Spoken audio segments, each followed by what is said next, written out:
বললেন ওয়ালিল্লাহি আলান নাসি হিজ্জুল বাইতি মান ইসতাতাআ ইলাইহি সাবিলা ওয়া মান কাফারা ফাইন্নাল্লাহা গনিয়্যুন আনিল আলামিন। আল্লাহর উদ্দেশ্যে এই গ্রহে হজ করার জন্য ওই ব্যক্তির উপর ফরজ করা হলো যার সামর্থ্য আছে, তৌফিক আছে, টাকা আছে।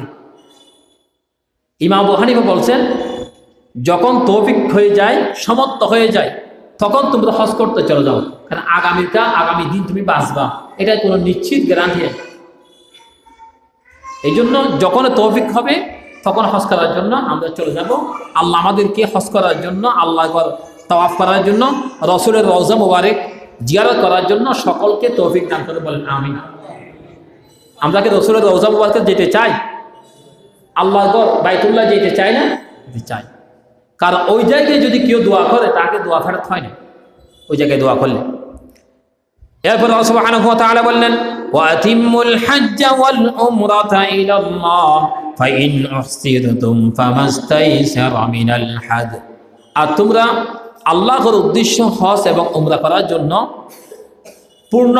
পূর্ণ করো, কিন্তু যদি তোমরা কোথাও বাধা হয়ে যাও, যেতে না পারার সমস্যা হয়ে যায়, তাহলে কুরবানি করো, আল্লাহ তাআলার কাছে আত্মসমর্পণ করো, সদকা করো, টাকা পয়সা যা আছে মানুষকে খাওয়াও।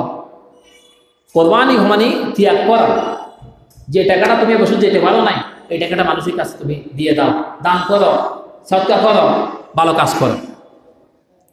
এরপর হচ্ছে আল্লাহর হাবিব সাল্লাল্লাহু